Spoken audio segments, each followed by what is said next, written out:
Dear friends, ഇനി നമ്മൾ discuss ചെയ്യാൻ പോകുന്ന ഏരിയ നിങ്ങൾക്ക് ഫിസിക്കൽ കെമിസ്ട്രി 2-ൽ ഉള്ള 80 മാർക്കിൽ ഏകദേശം 20 മുതൽ 25 മാർക്ക് വരെ സ്കോർ ചെയ്യാൻ പറ്റിയ ക്വസ്റ്റ്യൻസ് വരുന്ന ഷോർട്ട് ക്വസ്റ്റ്യൻസും എസ്സേ ക്വസ്റ്റ്യൻസും ഒക്കെ വരുന്ന ഒരു ഏരിയയാണ്.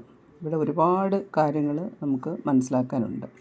അപ്പം അത് നമ്മളൊരു എക്സാമ്പിളിൽ നിന്ന് തുടങ്ങുകയാണ്. NMR സ്പെക്ട്രം ഓഫ് എത്തനോളിൻ്റെ NMR സ്പെക്ട്രം എക്സ്പ്ലെയിൻ ചെയ്യുമ്പോൾ അതിനകത്ത് വരുന്ന ഓരോ ടെർമിനോളജിയും അതുപോലെയുള്ള ഇമ്പോർട്ടൻറ്റ് കോൺസെപ്റ്റ്സും ഞാൻ ഇവിടെ വിശദമാക്കാം. ഓക്കെ, നമുക്ക് നോക്കാം. CH3CH2OH. Ethanol is CH3CH2OH. ഇതിൻ്റെ സ്പെക്ട്രം അനലൈസ് ചെയ്തുകൊണ്ട് നമുക്ക് ഡിസ്കഷൻ ആരംഭിക്കാം. ഇപ്പോൾ ഇവിടെ ഞാൻ പീക്ക് വരച്ചിട്ടുണ്ട്, ഒരു സ്ട്രെയിറ്റ് ലൈൻ കൊടുത്തിട്ടുണ്ട്. NMR സിഗ്നൽസ് ആണ്. നിങ്ങൾക്ക് NMRനെ കുറിച്ച് കുറേ കാര്യങ്ങൾ അറിയാം. അപ്പോൾ അത് വെച്ചുകൊണ്ട് നമുക്ക് ഇവിടെ എക്സ്പ്ലെയിൻ ചെയ്യുമ്പോൾ ഓരോരോ കാര്യങ്ങൾ വെളിവായി കിട്ടും. ഓക്കെ, അപ്പം ഈ CH3CH2OHൻ്റെ NMR സ്പെക്ട്രം കാണിച്ചിരിക്കുന്നത് നമുക്ക് 3 പീക്സാണ് ഇവിടെ കൊടുത്തിട്ടുള്ളത്. ഒരു ചെറിയ പീക്ക്, അതിൻ്റെ ഇരട്ടി വലുപ്പമുള്ള മറ്റൊരു പീക്ക്, പിന്നെ ഇതിൻ്റെ 3 ഇരട്ടി, ഇതിൻ്റെ 3 ടൈംസ് വലുപ്പമുള്ള വേറൊരു പീക്ക്. അപ്പോൾ തന്നെ നമുക്ക് മനസ്സിലാക്കാം ഇവിടെ ഉള്ളതിൻ്റെ ഇരട്ടി ഇവിടെ ഉള്ളതിൻ്റെ 3 ഇരട്ടി ഇവിടെ. അതുകൊണ്ട് തന്നെ ഈ പീക്സ് ഇങ്ങനെ ആയിരിക്കും പോകുന്നത്. ഇവിടെ ഇങ്ങനെ മാറുന്നത്, ഇവിടെ 1 ഹൈഡ്രജൻ, പിന്നെ 2 ഹൈഡ്രജൻ, പിന്നെ 3 ഹൈഡ്രജൻ. അപ്പോൾ 1 ഹൈഡ്രജൻ്റെ പീക്ക് ഇത്, 2 ഹൈഡ്രജൻ ആയപ്പം അതിൻ്റെ ഇരട്ടി പീക്ക് വന്നു, 3 ഹൈഡ്രജൻ ആയപ്പം ആദ്യത്തിൻ്റെ 3 ഇരട്ടി പീക്ക് വന്നു. അതുകൊണ്ട് തന്നെ നമുക്ക് ഇത് OH പീക്കാണെന്ന് മനസ്സിലാക്കാം. ഇത് CH2ൻ്റെ പീക്കാണ്, ഇത് CH3. നിങ്ങൾക്കറിയാം NMR സ്പെക്ട്രം എന്ന് പറയുന്നത് പ്രോട്ടോൺ റെസൊണൻസ് ആണ്. അപ്പോൾ ഇവിടെയുള്ള ഹൈഡ്രജൻ ആറ്റമാണ് ഈ പീക്ക് തരുന്നത്. ഹൈഡ്രജൻ ന്യൂക്ലിയസ് അല്ലെങ്കിൽ പ്രോട്ടോണിൻ്റെ റേഡിയോ ഫ്രീക്വൻസി റേഡിയേഷനുമായിട്ട്, അതായത് നമ്മുടെ ഇലക്ട്രോമാഗ്നറ്റിക് സ്പെക്ട്രത്തിലെ റേഡിയോ ഫ്രീക്വൻസി റേഡിയേഷനുമായിട്ട് ഈ പ്രോട്ടോൺസ് റെസൊണേറ്റ് ചെയ്യുന്ന ഫ്രീക്വൻസി ഏതാണോ അതനുസരിച്ചാണ് നമുക്കിവിടെ പീക്സ് കിട്ടുന്നത്. പക്ഷേ ഇവിടെ നമ്മൾ പ്ലോട്ട് ചെയ്യുന്നത് ഫ്രീക്വൻസി അല്ല, മാഗ്നറ്റിക് ഫീൽഡാണ്, അപ്ലൈഡ് മാഗ്നറ്റിക് ഫീൽഡ്. നമ്മൾ ഒരു മാഗ്നറ്റിക് ഫീൽഡ് അപ്ലൈ ചെയ്തിട്ടാണ് ആ ഫീൽഡാണ് ഇതിനെ റെസൊണേറ്റ് ചെയ്യുന്നത്, നിയന്ത്രിക്കുന്നത്. ഈ ഫീൽഡിൻ്റെ സ്ട്രെങ്ത് അനുസരിച്ചാണ് ഓരോരോ പ്രോട്ടോണ് നമ്മുടെ റേഡിയോ ഫ്രീക്വൻസി റീജിയണുമായിട്ട് അലൈൻമെൻറ്റിൽ വരുന്നത് അല്ലെങ്കിൽ റെസൊണേറ്റ് ചെയ്യുന്നത്. അപ്പോൾ അതിന് വേണ്ടിയിട്ട് നമ്മൾ ഫീൽഡാണ് ഇവിടെ ഇൻക്രീസ് ചെയ്തുകൊണ്ടിരിക്കുന്നത്. അപ്പോൾ ഇവിടെ ഞാൻ ഫീൽഡ് എഴുതുവാണെങ്കിൽ increasing magnetic field, left to right എന്താ ചെയ്യുന്നത്, മാഗ്നറ്റിക് ഫീൽഡ് ഇൻക്രീസ് ചെയ്യും. അപ്പോൾ നമ്മളിങ്ങനെ അറ്റം ബോർഡർ എടുക്കുകയാണെങ്കിൽ ഇതൊരു 0 ആണ് ഫീൽഡ് എന്ന് വിചാരിക്കാം. അങ്ങനെയാണെങ്കിൽ ഇവിടെ ഫീൽഡ് സ്ട്രെങ്ത് ഇൻക്രീസ് ചെയ്യുകയാണ് from left to right. Okay, അപ്പോൾ നിങ്ങൾക്ക് മനസ്സിലാക്കാം ലോ ഫീൽഡിലാണ് OH പ്രോട്ടോൺ റെസൊണേറ്റ് ചെയ്തത്, അല്ലെങ്കിൽ നമ്മൾ ഡൗൺ ഫീൽഡ് എന്ന് പറയും. അതിനേക്കാളും കുറച്ചുകൂടെ ഹയർ ഫീൽഡിലാണ് CH2 പ്രോട്ടോൺ, ഈ 2 പ്രോട്ടോണും റെസൊണേറ്റ് ചെയ്തത്. CH3യുടെ 3 പ്രോട്ടോണും റെസൊണേറ്റ് ചെയ്തിരിക്കുന്നത് കുറച്ചുകൂടെ ഹയർ ഫീൽഡാണ്. അപ്പം ഇത് അപ്പ് ഫീൽഡ് എന്ന് പറയും. ഹയർ ഫീൽഡിലാണ് CH3 പ്രോട്ടോൺസ് റെസൊണേറ്റ് ചെയ്തത്. അതിനേക്കാളും താഴ്ന്ന ഫീൽഡിലാണ് CH2 പ്രോട്ടോൺസ് റെസൊണേറ്റ് ചെയ്തത്. OH പ്രോട്ടോണാണ് ഏറ്റവും ലോ ആയിട്ടുള്ള ഫീൽഡിൽ റെസൊണേറ്റ് ചെയ്യുക. അതിൻ്റെ അർത്ഥം നമ്മൾ അപ്ലൈ ചെയ്യുന്ന മാഗ്നറ്റിക് ഫീൽഡ് ഒരു ചെറിയ ഫീൽഡ് കൊടുക്കുമ്പോൾ, ഒരു ചെറിയ മാഗ്നറ്റിക് ഫീൽഡ് കൊടുക്കുമ്പോൾ തന്നെ OH പ്രോട്ടോണ് റേഡിയോ ഫ്രീക്വൻസി വേവുമായിട്ട്, റേഡിയോ ഫ്രീക്വൻസി ലൈറ്റുമായിട്ട് അത് റെസൊണേറ്റ് ചെയ്യുന്നുണ്ട്. കുറച്ചുകൂടെ ഫീൽഡ് സ്ട്രെങ്ത് കൂട്ടിയാൽ മാത്രമേ CH2 പ്രോട്ടോണിനെ നമുക്ക് റെസൊണേറ്റ് ചെയ്യിക്കാൻ പറ്റൂ. വീണ്ടും ഹൈ ഫീൽഡ് കൊടുത്താലാണ് CH3 പ്രോട്ടോൺ റെസൊണേറ്റ് ചെയ്യുന്നത്. സോ OH പ്രോട്ടോൺ എന്താണ് കിട്ടുന്നത്, ഡൗൺ ഫീൽഡ് റെസൊണൻസ് ആണ്. CH3 proton up field resonance ആണ്. റെസൊണൻസ് വിത്ത് എന്താണ്, റേഡിയോ ഫ്രീക്വൻസി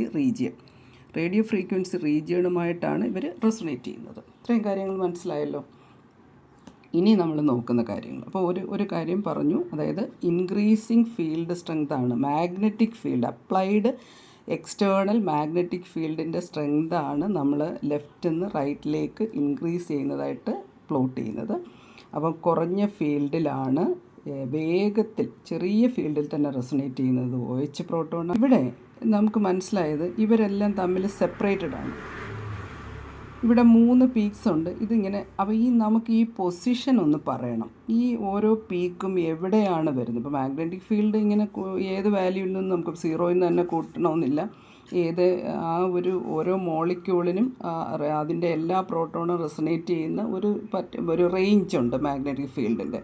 അപ്പോൾ അതുകൊണ്ട് നമുക്ക് ആ മാഗ്നറ്റിക് ഫീൽഡിൻ്റെ സ്ട്രെങ്ത് വെച്ചിട്ട് ഇതെവിടെയെല്ലാം വരുന്നു എന്ന് പറയാൻ ബുദ്ധിമുട്ടാണ്. അതുകൊണ്ട് നമുക്ക് ഈ ഓരോരോ പീക്ക് എവിടെ വരുന്നു, അതിൻ്റെ ഒരു റിലേറ്റീവ് പൊസിഷൻ എന്താണ് എന്ന് സ്പെസിഫൈ ചെയ്യാനായിട്ടുള്ള എന്തെങ്കിലും ഒരു റെഫറൻസ് വേണം. അപ്പോൾ അതിന് വേണ്ടിയിട്ടുള്ള ശ്രമത്തിലാണ് നമുക്ക് ഒരു കോമ്പൗണ്ടിനെ കിട്ടി. ആ കോമ്പൗണ്ടിൻ്റെ പേരാണ് TMS. TMS എൻ്റെ ഫുൾ ഫോം എന്ന് പറയുന്നത് ടെട്രാ മീഥൈൽ സിലീൻ. ടെട്രാമീഥൈൽ സിലീൻ എന്ന് പറയുമ്പോഴത്തേക്ക് 4 മീഥൈൽ ഗ്രൂപ്പ്, 4 CH3 ഗ്രൂപ്പ് വരണം. CH3 group 4 times. സിലീൻ എന്ന് പറയുമ്പോൾ സിലിക്കൺ ആണ്. അപ്പം SiH4 ആണ് ആക്ച്വലി സിലീൻ. ആ SiH4ലെ 4 ഹൈഡ്രജനെ 4 CH3 ഗ്രൂപ്പ് റീപ്ലേസ് ചെയ്യുമ്പോഴാണ് നമുക്ക് ടെട്രാമീഥൈൽ സിലീൻ അല്ലെങ്കിൽ TMS കിട്ടിയിരിക്കുന്നത്. അപ്പോൾ TMSൻ്റെ സ്ട്രക്ചർ എന്ന് പറയുന്നത് silicon bonded to 4 CH3 group. Tetrahedral ജോമെട്രിയാണ് ഉള്ളത്. പക്ഷേ നമ്മളിവിടെ ഇങ്ങനെ ഒരു പ്ലാനാർ ആയിട്ട് റെപ്രസെൻ്റ് ചെയ്യാണ്. അതിൻ്റെ അർത്ഥം ഈ 4 CH3 ഗ്രൂപ്പ്സും വളരെ സെപ്പറേറ്റഡ് ആണ്. ഇത് തമ്മിൽ യാതൊരു ഇൻട്രാക്ഷനും ഇല്ല. അത് സിലിക്കൺ വഴിയാണ് കണക്റ്റഡ് ആയിരിക്കുന്നത്. അതുകൊണ്ട് ഇതെല്ലാം ഇൻഡിപെൻഡൻറ്റ് പ്രോട്ടോൺസ് ആണ്. അപ്പോൾ എന്ത് സംഭവിക്കുകയെന്ന് വെച്ചാൽ ഈ ഓരോ പ്രോട്ടോൺ, ഇവിടെ 3 പ്രോട്ടോൺ ഉണ്ട്. ഈ ഓരോ പ്രോട്ടോണിനും ഇവിടെയുള്ള അങ്ങനെ മൊത്തത്തിൽ നമുക്ക് 12 പ്രോട്ടോൺസാണ് കിട്ടിയിരിക്കുന്നത്. ഈ 12 പ്രോട്ടോണിനെയും ഈ 12 പ്രോട്ടോണിനും ഓരോ പ്രോട്ടോണിനും ഒരു ഇലക്ട്രോൺ ഉണ്ടല്ലോ. അപ്പോൾ ഓരോ പ്രോട്ടോണിനെയും സറൗണ്ട് ചെയ്യുന്ന അല്ലെങ്കിൽ അതിന് ചുറ്റും റിവോൾവ് ചെയ്യുന്ന ഒരു ഇലക്ട്രോൺ ഉണ്ട്. അതുകൊണ്ട് ഈ പ്രോട്ടോൺ റേഡിയോ ഫ്രീക്വൻസി റീജിയണുമായിട്ട് ഒത്തുപോകാൻ ഈ ഇലക്ട്രോൺ സമ്മതിക്കത്തില്ല. ഇലക്ട്രോൺ അതിനെ ഒപ്പോസ് ചെയ്യും. അപ്പോൾ ഇലക്ട്രോൺ ഒപ്പോസ് ചെയ്യുമ്പോൾ എന്ത് സംഭവിക്കുന്നു? ഈ ഓരോ പ്രോട്ടോണിനും ഇതിൻ്റെ ഒപ്പോസിഷനെ, അതിൻ്റെ എതിർപ്പിനെ ഓവർകം ചെയ്തിട്ട് വേണം റേഡിയോ ഫ്രീക്വൻസിയുമായിട്ട് ഒത്തുപോകാൻ, റെസൊണേറ്റ് ചെയ്യാൻ. അപ്പോൾ അതുകൊണ്ട് ഇത് വളരെ ഹൈ ഫീൽഡിലാണ് ഇത് റേഡിയോ ഫ്രീക്വൻസി ആയിട്ട് റെസൊണേറ്റ് ചെയ്യുന്നത്. അതുകൊണ്ട് ഇതിൻ്റെ സ്ട്രെങ്ത് അപ്പ് ഫീൽഡ്. അപ്പം മാത്രമല്ല ഇത് CH3 പ്രോട്ടോൺസ് ആണ്. 12 പ്രോട്ടോൺസ് വരുന്നുണ്ട്. ഈ 12 പ്രോട്ടോൺസിനും നെയ്ബറിങ് പ്രോട്ടോൺസ് ഒന്നുമില്ല. അങ്ങനെയുള്ള ഒരു കേസിൽ ഇതിൻ്റെ magnetic field, the required magnetic field for TMS in order to resonate with the radio frequency region is very high അല്ലേ. അതുകൊണ്ട് നമുക്ക് TMSൻ്റെ പൊസിഷൻ നമ്മുടെ ഈ എത്തനോളിൻ്റെ സ്പെക്ട്രത്തിനകത്ത് TMSൻ്റെ പൊസിഷൻ മാർക്ക് ചെയ്യാം. ഓക്കെ, റെഡിയല്ലേ? സോ ഞാൻ ഇവിടെയാണ് TMSനെ കൊടുത്തേക്കുന്നത്. ഇവിടെയാണ് TMSൻ്റെ പൊസിഷൻ. സോ ഇവിടെ ഞാൻ എഴുതി TMS. ടെട്രാമീഥൈൽ സിലൈൻ എവിടെയാണ് കൊടുത്തിരിക്കുന്നത്? Up field. The magnetic field ഏറ്റവും കൂടുതൽ. അപ്പം നമ്മൾ സെലക്ട് ചെയ്യുമ്പോൾ, നമ്മളൊരു റെഫറൻസിനെ സെലക്ട് ചെയ്യുമ്പം ആ റെഫറൻസ് വെച്ചുകൊണ്ട് നമുക്ക് അവൈലബിൾ ആയിട്ടുള്ള എല്ലാ കോമ്പൗണ്ട്സിനെയും എക്സ്പ്ലെയിൻ ചെയ്യാനായിട്ട് കഴിയണം. അങ്ങനെയുള്ളൊരു സെലക്ഷനാണ് TMSൽ നമ്മൾ ചെയ്തിരിക്കുന്നത്. അപ്പോൾ നമ്മളിവിടെ TMS ഇട്ടു. ആ TMSൻ്റെ റെസൊണേറ്റിംഗ് ഫീൽഡ്, അതായത് the magnetic field, the strength of the magnetic field required for TMS to resonate with the radio frequency region. Radio frequency റീജിയണുമായിട്ട് റെസൊണേറ്റ് ചെയ്യുന്ന ഒരു പ്രോട്ടോണിക് മാഗ്നറ്റിക് ഫീൽഡ് കിട്ടണമെങ്കിൽ അപ്ലൈഡ് മാഗ്നറ്റിക് ഫീൽഡ് വളരെ high ആയിരിക്കണം. പക്ഷേ ഈ TMSൻ്റെ value high എന്ന് പറയുമ്പോൾ ആദ്യകാലത്ത് ഈ TMSൻ്റെ ഈ റെസൊണൻസ് നമ്മൾ പറഞ്ഞിരുന്നത് ടോ വാല്യൂ ആയിട്ടാണ്. Tau value, TAU. ആ ടോ വാല്യൂ ആ ടോ വാല്യൂ അസൈൻ ചെയ്തിരുന്നത് H1 NMR സ്പെക്ട്രത്തിൽ, അതായത് പ്രോട്ടോൺ NMR സ്പെക്ട്രത്തിൽ ഈ ടോ വാല്യൂ എന്ന് പറയുന്നത് 10 ആയിട്ടാണ് പറഞ്ഞിരുന്നത്. അതേസമയം C13 NMR ഉണ്ട്. C13 NMRൽ ഈ ടോ വാല്യൂ എന്ന് പറയുന്നത് 220 യൂണിറ്റ്സ് ആയിട്ടാണ് എക്സ്പ്രസ് ചെയ്തിരുന്നത്. അപ്പോൾ ഇങ്ങനെയുള്ള ഒരു വേരിയേഷനൊക്കെ വരുന്നതുകൊണ്ട് പിന്നീട് ഈ സ്പെക്ട്രോസ്കോപ്പിക് സ്റ്റഡിയിൽ നമ്മൾ ഈ TMSന് ഒരു യൂണിഫോമിറ്റി വരണം. ആ റെഫറൻസാണ്. അപ്പോൾ അതിൻ്റെ വാല്യൂവിൽ എന്തെങ്കിലും, ഇപ്പം നിങ്ങൾക്കറിയാമല്ലോ ഫ്ലൂറിൻ്റെ ഇലക്ട്രോ നെഗറ്റിവിറ്റി നമ്മൾ 4 യൂണിറ്റ്സ് ആയിട്ട് എടുത്തിട്ടുണ്ട്. അപ്പം നമുക്ക് എന്നിട്ട് ബാക്കിയുള്ള എല്ലാ എലമെൻസിനെയും ആ ഫ്ലൂറിനുമായിട്ട് കമ്പയർ ചെയ്തിട്ടാണ് നമ്മൾ ഇലക്ട്രോ നെഗറ്റിവിറ്റി സ്കെയിൽ കൊടുക്കുന്നത്. അപ്പം ഫ്ലൂറിന് മാക്സിമം കൊടുത്തിട്ടുണ്ട്, അതിൻ്റെ വാല്യൂ 4 എന്നാണ് പറയുന്നത്. അപ്പം ബാക്കിയുള്ള എല്ലാ എലമെൻസിനും അതിൻ്റെ താഴെ വരണം എന്ന് പറയുന്ന പോലെ ഇവിടെ ഈ C13 NMR എടുത്താലും H1 NMR എടുത്താലും ടോ വാല്യൂ ഇങ്ങനെ മാറി വന്നാലും നമുക്കത് എഗ്രി ചെയ്യാൻ പറ്റില്ല. അതുകൊണ്ട് ഈ TMSന് നമ്മൾ കുറച്ചുകൂടെ കംഫർട്ടബിൾ ആയിട്ടുള്ള ഒരു വാല്യൂ അല്ലെങ്കിൽ മറ്റൊരു സ്കെയിലിലേക്ക് അതിനെ മാറ്റി. ആ സ്കെയിലിൽ ഈ TMSൻ്റെ വാല്യൂ എന്ന് പറയുന്നത് നമ്മൾ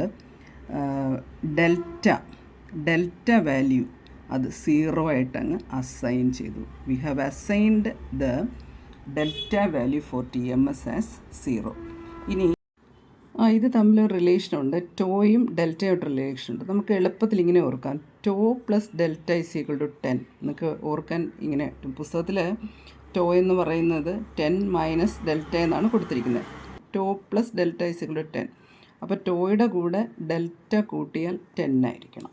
അപ്പോൾ നമുക്ക് H1 NMRൽ നമ്മൾ പറഞ്ഞു TMSൻ്റെ വാല്യൂ എന്ന് പറയുന്നത് 10 ടോയാണ്. അപ്പോൾ 10 ടോ ആണെങ്കിൽ 10 പ്ലസ് ഡെൽറ്റ 10 ആയിരിക്കണം. അപ്പോൾ ഡെൽറ്റ എത്രയായിരിക്കും? 0. അതുകൊണ്ട് TMSൻ്റെ ടോ വാല്യൂ 10ഉം ഡെൽറ്റ വാല്യൂ 0യുമാണ്. അപ്പോൾ ഇത് ഓർത്ത് വയ്ക്കുക. ഇതാണ് നമുക്ക് ഓർത്ത് വയ്ക്കേണ്ട ഒരു കാര്യം. അപ്പോൾ അങ്ങനെ നമ്മൾ TMSനെ സെലക്ട് ചെയ്തു. ഇനി TMS സെലക്ട് ചെയ്യാനായിട്ടുള്ള കുറേ കാര്യങ്ങൾ പറയുന്നുണ്ട്. അത് നിങ്ങളുടെ പുസ്തകത്തിൽ നിങ്ങളത് മനസ്സിലാക്കി വയ്ക്കുക. അതായത് ഇതിനകത്ത് 12 പ്രോട്ടോൺസ് ഉണ്ട്. അതുപോലെ തന്നെ 12 പ്രോട്ടോൺസിനും ഒരേ പാറ്റേണിലാണ്. അതുകൊണ്ട് വേറെ സ്പ്ലിറ്റിംഗ് ഒന്നും വരത്തില്ല. ഒരൊറ്റ സിംഗിൾ ആയിട്ടുള്ള ഒരു സ്ട്രോങ് ഫീൽഡാണ്. പിന്നെ അത് പ്യുവറായിട്ട് കിട്ടും. അതുപോലെ തന്നെ അതിന് ഇനേർട്ടാണ്, അങ്ങനെ ഒരു റിയാക്ഷൻ ഇല്ല, അങ്ങനെ ഒരു ഇനേർട്ട് മെറ്റീരിയലാണ്. ഇത്തരം കാര്യങ്ങളെല്ലാം നോക്കിയിട്ടാണ് നമ്മൾ TMSനെ സെലക്ട് ചെയ്തിരിക്കുന്നത്. TMS tau 10. TMS ടോ 10, അതായത് ഒരു ട്രിപ്പിൾ T ആണ്. TMS tau 10. ഇത് ഓർത്ത് വെച്ചാൽ TMSൻ്റെ ടോ വാല്യൂ 10 ആണെങ്കിൽ ഡെൽറ്റ വാല്യൂ ഓട്ടോമാറ്റിക്കലി 0 ആണ്. ആ രീതിയിൽ നമുക്ക് TMSനെ ഓർത്ത് വയ്ക്കാം. അങ്ങനെ TMSൻ്റെ പൊസിഷൻ കിട്ടി. അപ്പോൾ അത് അപ്പ് ഫീൽഡ്, അതായത് മാക്സിമം ഫീൽഡിൽ TMS, ഡൗൺ ഫീൽഡിൽ OH, അപ്പ് ഫീൽഡ് CH3 എത്തനോളിൻ്റെ കേസിൽ, പിന്നെ ഇൻ ബിറ്റ്വീനാണ് CH2 പ്രോട്ടോൺ വരുന്നത്. അപ്പോൾ ഇതാണ് ഇൻക്രീസിങ് മാഗ്നറ്റിക് ഫീൽഡ് സ്ട്രെങ്തിൽ നമ്മൾ പ്ലോട്ട് ചെയ്യുമ്പോൾ. ഇനി നമുക്ക് നോക്കേണ്ടത് ഇവിടെ TMSൻ്റെ ടോ 10 ആണെങ്കിൽ ഡെൽറ്റ 0 ആണെന്ന് പറഞ്ഞു. അങ്ങനെ ഇവിടെ ഡെൽറ്റ വാല്യൂ ഇങ്ങോട്ടാണ് ഇൻക്രീസ് ചെയ്യുന്നത്. ഡെൽറ്റ ഫീൽഡ് എങ്ങനെയാണ് വരുന്നത്? ടോ വാല്യൂവിന് പ്രൊപ്പോർഷനാണ്. അപ്പോൾ ഇവിടെ ടോ വാല്യൂ 10 ആണെങ്കിൽ ഇവിടെ ടോ വാല്യൂ 0 ആണ്.